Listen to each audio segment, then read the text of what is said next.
Hey, hey, hey! This is our beautiful Sunday episode. Ito po si Yes. Alwin Ignacio, the diva that you love. Kasama ko ang aking kaibigang bonggang-bongga. Glenn si Bongga. Ito po ang The TT Show, ang tawag na talaking Showbiz Edition.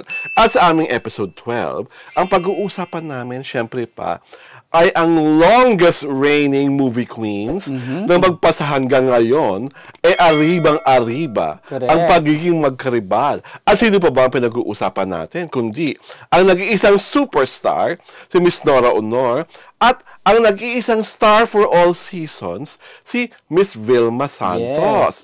Si Ate Gay muna tayo.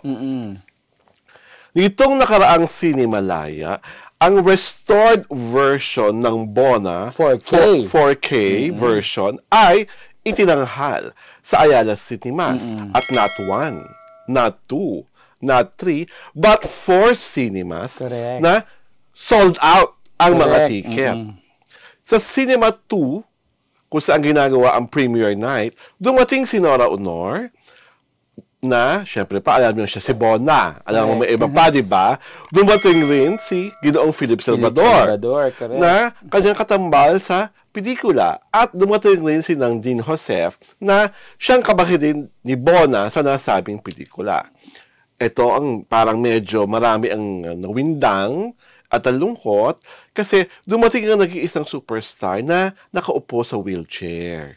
Itinutulak, papasok sa premiere night. Pero kung titignan mo naman ang kanyang pagbumuka, talagang she was in high spirits, she was very happy, at tuwang-tuwa siya sa overflowing of love and support na binigay ng mga Noranya. At talagang iba talaga ang presensya ni Ate Guy. Habang kinutulak siyang gano'n, talagang literal. Akala mo may rain ang dumadaan talaga. No? Literal, talagang nagkakagulo ang mga tao. Pero ang respeto ng mga Noranian sa kanya, talagang maganon lang, mahawakan lang, maano lang. Okay. So, ang kaibigan Glenn, ang gusto kong malaman, bakit ba magpahanggang ngayon? Ganun pa rin ang pagmamahal kay Nora Honor ng mga Noranya. Kasi si Ate Guy, based na rin sa experience ko the many times na naka-encounter ko si Ate Guy at nakailang beses rin ako nakapag-selfie with her. Si Ate Guy, she remained humble at talagang mabait at maasikaso sa fan ka man o hindi. Talagang pag gusto mo siyang kausapin, gusto mo magpa-picture, willing siyang gawin iyon. Kaya nararamdaman ng mga fans yun na talagang very warm si Ate Guy na ipakita yung kanyang pagmamahal sa lahat. Na talagang yung ibinabalik niya yung pagtangkilik ng mga tao, yun yung kahanga-hanga sa kanya na hanggang ngayon ginagawa niya. At ang lalong mas nagpahanga at lalong nagparubdob ng mga pagmamahal ng Ronanian para kay Ate Guy is the fact that, imagine nyo naman, tiyak na hindi ganun kabutihan ang kanyang pakiramdam at maaaring meron itong dinaramdam kaya ito dumating sa venue sa Ayala Mall Cinemas nang naka-wheelchair. Kasi normally si Ate Guy nakakalakad, nagpapaakay, diba? Pero the fact that she is in a wheelchair, that means she wasn't really feeling that great or that well. Pero knowing the superstar trooper that she is, the show must go on. Actually, friend, nung Star Awards pa lang, di ba present si Ate Guy at personal yung tinanggap yung award niya noon. Medyo hindi na rin maganda yung pakiramdam ni Ate Guy noon kasi medyo madali siyang hingalin. Pero yun yung nakakatuwa doon. Pag kailangan siyang umattend sa isang event, pumupunta talaga siya. So kasi nga, kaya lang, kasi syempre, di ba, nakaka-jolt yung makita mo yung idolo mo naka-wheelchair. Di po ba? Kahit pa sabihin natin talaga na maliwalas ang kanyang mukha, may iba naman nakasabi na mamaga. Iba-iba yung mga opinion ng mga tao. Pero to see someone that you love and idolize in such a condition, may kung anong hahaplo sa puso mo. Correct. Diba? Na parang, uy, anong nangyayari kay Ate Nora? Bakit nagkakaganon? Diba? Yung iba pwedeng sabihin na sana na lang siya dumalo, nasa bahay na lang. Kung darating naman sila Philip, darating sila Landing. Kaysa makita siya sa ganung kondisyon. Pero kay Nora, wala yon. Ang importante sa kanya, nandun ako, present ako, makita ng mga Noranya kung gaano ko sila kamahal. Saka feeling ko, mas nakakadagdag ng lakas kay Ate Gay yun na to keep on going. At makita niya yung mga taong nagmamahal sa kanya. Naramdam niya yung pagmamahal noon hanggang ngayon ng mga Noranians. Kahit nga hindi Noranyan, iba yung paghanga kay Ate Gay, di ba? And, again, speaking of her fiercest karibal, si Vilma Santos rin naman, nung nakaraang linggo, nagkaroon ng isang exhibit kung saan ang mga memorabilia niya, posters, movie clips, vinyl records, at kung ano-ano pa, ay naging exhibition sa Archivo 1984 na makakatagpuan sa Chino Rojas Avenue sa Makati City.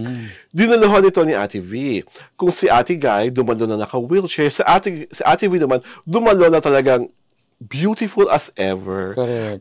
Nakasalamin, parang naka-cocktail dress, at talagang she was, according to the interviews at Everett, she felt goosebumps. So, nakita niya yung mga pictures na nakasabit na kahit siya, walang kopya. She was very particular about that photo of hers taken by the late great Romeo Vitug, na isa sa pinakamahusay na cinematographer, kung saan kinunan siya na hindi niya alam sa kanyang pelikulang siya rin na nag-produce sa Pagbuti ng Uwak, Pag-itim ng Tagak. Meron palang ganung picture. Meron palang ganung picture na hindi na mamalayan. Tapos siya mismo, nung nakita niya yung clip niya, habang nagsasaya doon sa concluding segment ng Buddhist Queen, kahit siya, gitlang-gitla nakita niya, kaya sabi niya, ang sexy ko pala dyan. And ang taba-taba ng puso ni Vilma kasi these are group of private individuals who took time to gather photos, to research for memorabilia, and to present video clips to show to her some of the most important highlights of her 62-year career in show business. Diba? Kung si Ate Guy may bona, si Ate V merong archival exhibit na for public consumption. Correct. Parang si Ate Guy rin yung pelikula niya for public consumption. At kitang-kita mo talaga na after all these years, talagang in a way, parang parallel ang karir ni Vilma at ni Nora. Diba? Sabi nga, may mga nagsasabi, may nagsusulat na si Ate Guy raw ngayon ay pambansang alagad ng sining for pelikula at broadcast arts. National artist. Nung hindi pa nanalo si Ate Guy ng national artist, ang tinawag sa kanya noon ay People's National Artist. Ito naman ang tawag ngayon kay Ate V. Hindi pa siya nanalo sa National Artist Awards at posibleng manominate. Ang tawag naman sa kanya ng mga Vilmania at iba pang manunulat na nananalig sa kanyang kakayahan bilang actress, si Ate V ay pambansang kayamanan. O diba? Ang taray talaga ng mga pagiging creative ng Nora Vilmania, diba? Talagang nakakatuwa na after all these years, buhay na buhay ang rivalry. Pero ang maganda ang mga fans, kahit buhay na buhay ang rivalry, si Vilma at si Nora po ay magkaibigan. Magkumare. At yung pagiging magkaibigan at magkumare na, sa aming pakawari, sincero. Diba? Kaibigan Glenn. Oo naman. Diba kamusta ba sila doon nung nagtay sila? Maikwento mo lang sa amin, kamusta yun? Hindi, wala si Ate V nga nun. Hindi, diba? Nung unang-una sila nagtay, several years ago. Yeah, actually, nung nakapag-selfie ako pareho sa kanilang dalawa na talagang makikita mo yung warm ng kanilang friendship. Kasi talagang chikan sila ng chikan. Parang yung kay Inay Maria rin na nangyari nung recent Star Awards for Movies. Parang ganun din sila ni Ate V at saka ni Ate Guy. Talagang miss na miss nila isa. Kasi syempre, for certain reasons... You don't belong to the same circle, di ba? For certain reasons din, hindi naman sila talaga nakakapagkita ng madalas. So, sa ilang events lang, katulad nun, Star Awards, ay nagkita ulit sila. Kaya super chikan sila. Makita mo yung init ng kwentuhan nila nandoon talaga. Oo. At alam mo, sincero. Wala na ba? Oo. Wala yung mauuna ka. O ganyan. Paunahin mo siya. Hindi talaga magkasama sila na at saka hanggang sa huli, magkasama silang dalawa. Diba? Napakagandang kwento niya from kaibigang Bonggang Oo Bonggang. naman. Ay, showbiz history yan, ha? Ano? Kasi that happened para 2017. Yeah, I think, Diba? Tapang so many years ago na yan. Kaya ngayon lang natin yung narinig, diba? Ang bongga. Oo. Na Diba? nakakaano yun, nakakaiyak actually, nakaka-touch na yung dalawang Buhay na alamat. living legends na ating na talagang sila yung treasures natin na matatawag sa industriya ay walang paronggitan, Walang plastikan. Oo, kahit na yung mga fans merong pero silang dalawa. Kasi yung mga fans may iringan, si Laura at si Vilma ay mabuting magkaibigan. Kaya nga sabi ko nung recent Star Awards, sayang wala si Ate V noon. Kasi for sure, mas malalang chikahan yon dahil tatlo sila. Tatlo silang nanalo, triple tie sila. Tatlo silang magchichikahan dyan, di ba? Magkakaibigan yung tatlo. Si Inay Maria, si Ate V, at saka si Ate Guy. And on that note, palakpakan natin na may kasamang sigawan ang pinakamahabang pagre-reyna ni Laura Honor at ni Vilma Santos. Correct. Ito po si Alwin Ignacio, the diva that you love. Kasama ko ang aking kaibigang Bonggang-Bongga, Glenn C. Bongga! Ito po ang The KT Show, ang Tara Talakayan Showbiz Edition.